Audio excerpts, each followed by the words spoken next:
जिंदाबाद, अमीन अमान जिंदाबाद, पेंशनर एकता जिंदाबाद, एक एक पेंशन साथी जिंदाबाद, इनकलाब जिंदाबाद। समय की सीमा है, इसलिए सर्वप्रथम मैं सम्मानित मंच को प्रणाम करता हूं। साथ ही हमारे जो यहाँ पर उपस्थित भाई हैं, सब मेरा प्रणाम स्वीकार करें। और बस बातें तो बहुत सारी हो चुकी हैं, इसको एक क्या कहते हैं कि एक विराम देना है। और विराम के लिए कुछ चंद बातें मैं अपनी ओर से कहूँगा। कहना हमको यही है कि देखिए, हमें आशावादी होनी है, हमेशा एक पॉजिटिव थॉट अपने मन में रखना है। मुश्किलें तो जीवन में बहुत सारी आती हैं, अग्नि परीक्षा भी होती है, लेकिन अगर बड़ी से बड़ी मुश्किल को हम सुनियोजित तरीके से उसका सामना करें तो कामयाबी जो है निश्चित रूप से मिलती है। एक शायर ने बड़ी अच्छी बात कही है, कौन कहता है आसमां में सुराख हो नहीं सकता, एक पत्थर तो तबीयत से उछालो यार।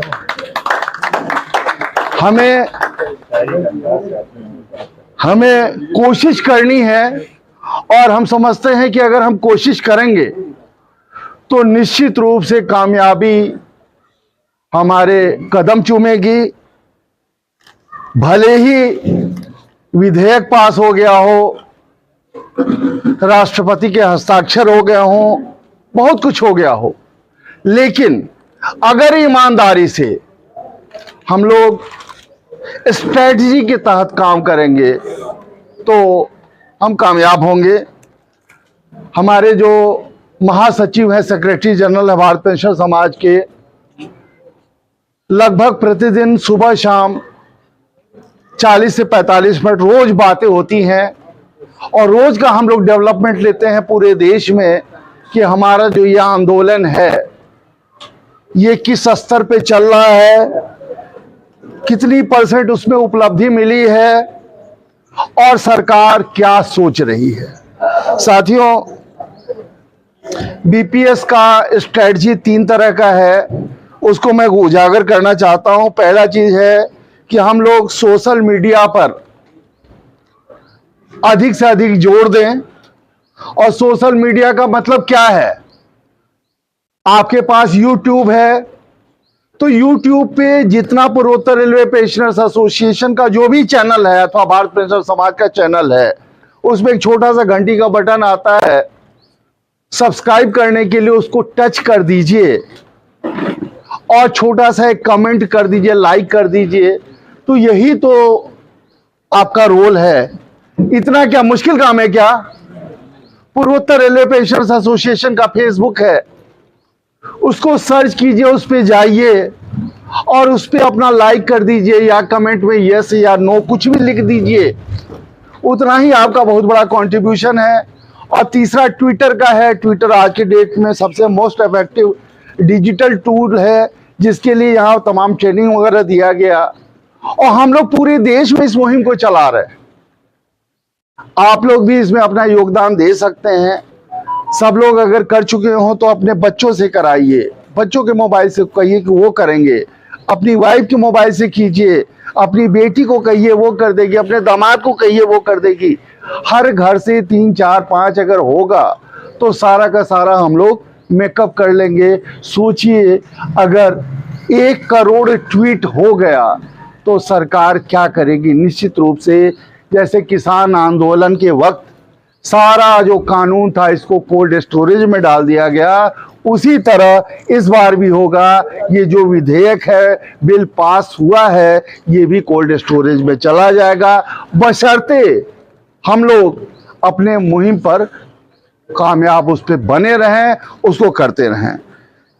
दूसरी चीज, आपने भाई ने कहा कि भाई लीगल लड़ाई, तो लीगल बैटल ऑलरेडी चल रहा है। एक बहुत बड़ा पेंशनर्स का ग्रुप है जो ऑलरेडी इस पे मुकदमा चल रहा है, और उसी के मुकदमे के लिए विशेष रूप से ये विधेयक लाया गया है। उसको S30 ग्रुप कहते हैं। तो और उन्होंने लगभग हम समझे कि कितना 70-80 लाख रुपया इस पे खर्च भी कर दिया है सुप्रीम कोर्ट तक लाने के लिए।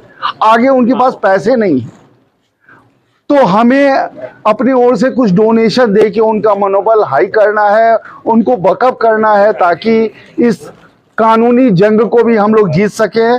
और जैसा कि गुप्ता जी बता रहे थे, इस देश में उस स्ट्रगल फंड की शुरुआत भी अमीर रमन ने किया। पहला व्यक्ति था, उसमें 11,000 रुपया मैंने डाला। मैंने कहा चलिए इसको शुरू किया जाए। और तीसरी चीज है यूनिटी। हमारे जितने पेंशनर हैं, वो स्टेट गवर्नमेंट के हों, सेंट्रल गवर्नमेंट के हों, मास्टर हैं, गुरुजी हों, कोई भी कहीं का भी पेंशनर है, बैंक का है, LIC का है, हम सबको इकट्ठा कर रहे हैं। और उसी क्रम में 18 तारीख को हुआ ही, सब लोग एक बैनर के नीचे आ गए, ज्वाइंट फोरम बन गया। ऐसे ही छपरा में बन रहा है, खैलाबाद में बन रहा है, बस्ती में बन, जहां जहां हमारे ब्रांचेस है वहां लोग इकट्ठा हो जा रहे हैं। और इस स्ट्रेटजी पे अगर हम काम करेंगे तो कामयाबी निश्चित रूप से मिलेगी। लास्ट में मैथिली शरण की गुप्त की एक कविता है जिसको आपको सुनाना चाहेंगे।